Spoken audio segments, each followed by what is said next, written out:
All right, so today we are going to take a look at how to properly function as well as clean a 2-light slider that is sold by AHT Wisconsin Windows. Functionality-wise of this window, it's pretty straightforward. It has 2 cam locks that need to be functioned, so when they're in the down position, that means the window is locked. When they're in the up position, that means the window is unlocked. And now I use the handle to simply slide this window open and closed. Okay, it does come with a half screen as a standard option. Upon request, a full screen is available. The half screen allows for this area to be covered so that bugs can't come in when you are ventilating. The full screen itself allows you to open both sides equally and have that breeze come through without bugs being able to gain entry inside the home. Very easy to close this window. Close it tight to the left, close it tight to the right. Take the locks themselves, push them back down so that you have a locked product. Now, in order for this window to properly seal, those locks need to be engaged.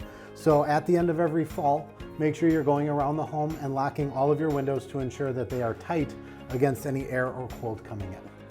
And that's the proper way to function an AHT 2-light slider.